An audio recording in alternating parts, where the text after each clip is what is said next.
court speed.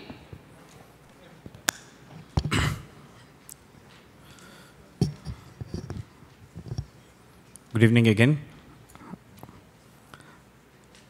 In the morning session we saw about how badminton is a game where the power of the smash is going to give you a lot of points and all those things. Speed also plays an important role in badminton because it's all about how quickly you can cover your bases, whether it's a drop shot by an opponent or the clear shot where you have to go back and this. Now, speed is not only about recovering and going and reaching for picking up the cock, or it is also to retrieve back to the center point where you are ready to take in the next shot.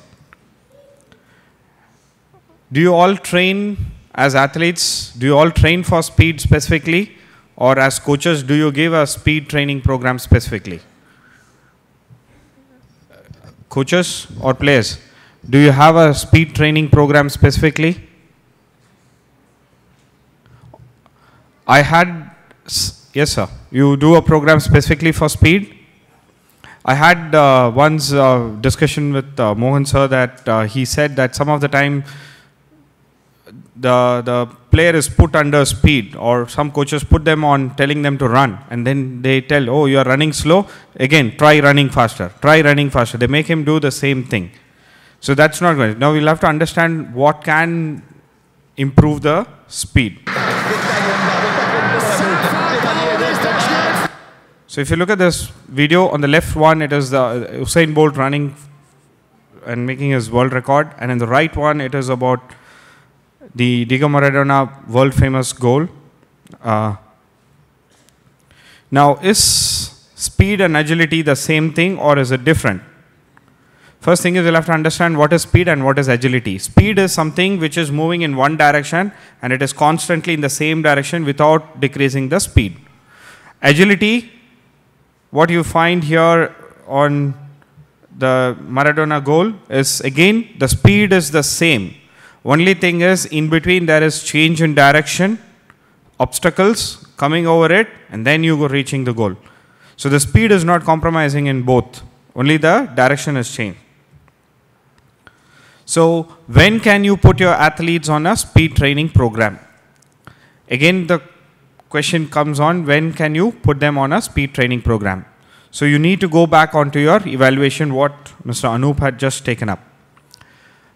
First thing is they'll have to have a proper body composition. They should have a balanced body, good muscle strength, good muscle mass, less fatty composition in the body.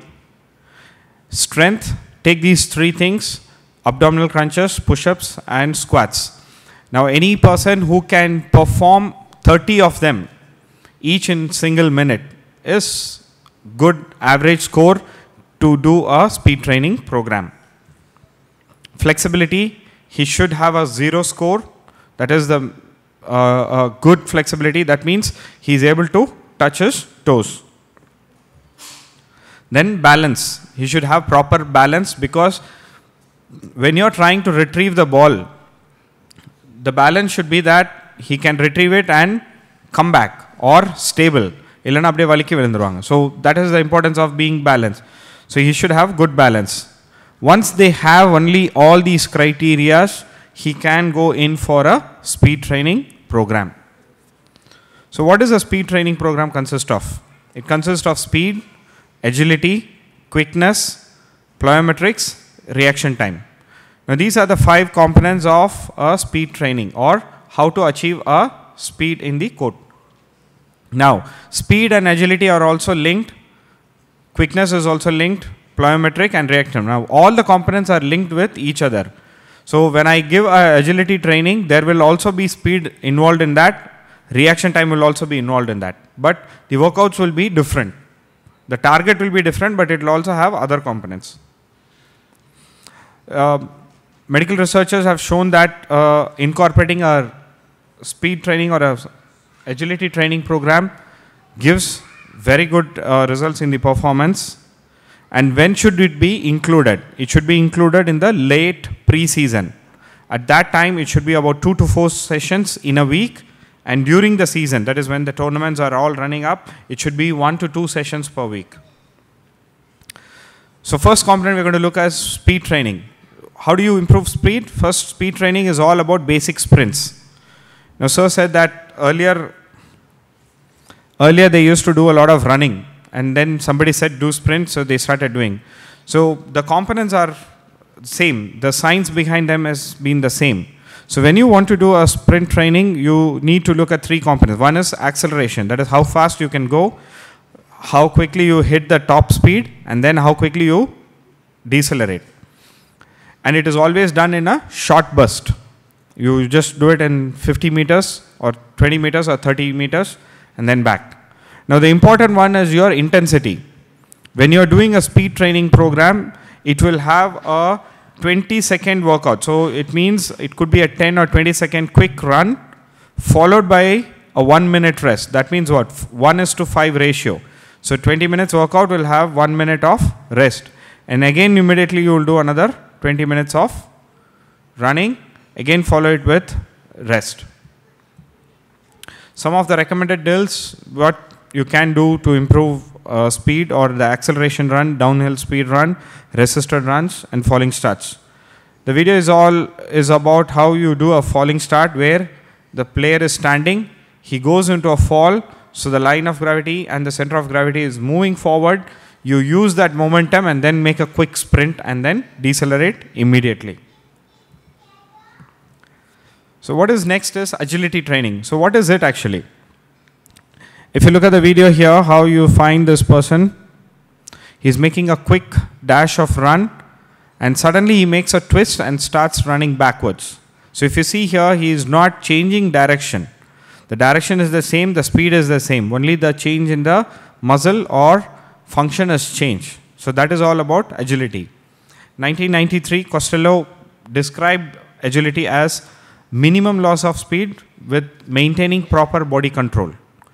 The same thing in 2000 was emphasized by Halsberg, where he said that agility training involves neural adaptation. That means the nerve is able to fire so quickly and allow the other muscle to change direction, and this will shut down.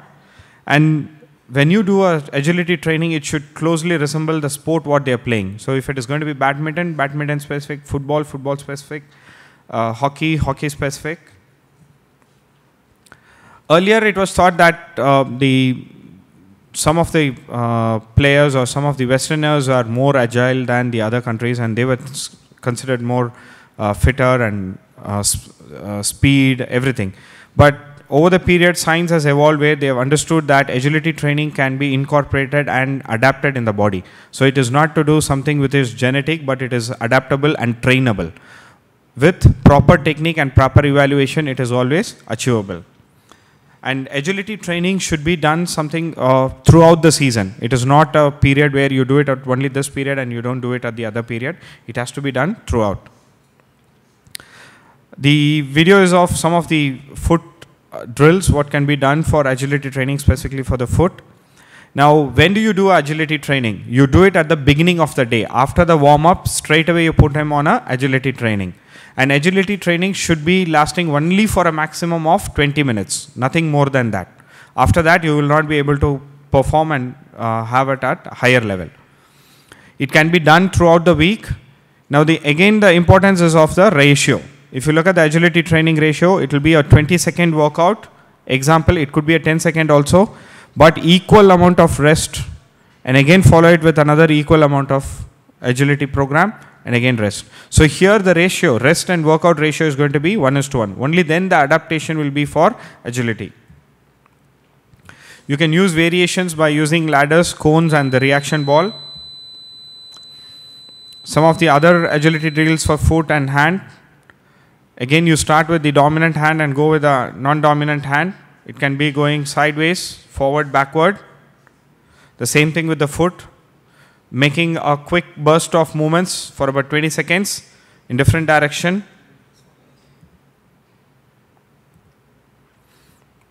There are various studies which they have proved that incorporating an agility training not only prevents injuries but also enhances the performance.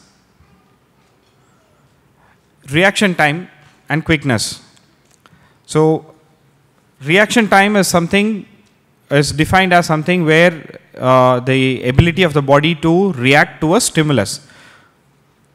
In badminton, when you see where the opponent is hitting it, that is your stimulus, and then how quickly your body is ready to respond. That is your reaction time. So you need to have a stimulus, and here in badminton, visual is your stimulus. If you look at a sprint runner who is ready to start off for the 100 meters or the hurdles, for him it is not the visual stimulus, it is the auditory stimulus. So he will be ready to pick the sound of the gun and then quickly dash. But whereas in badminton it is about the visual.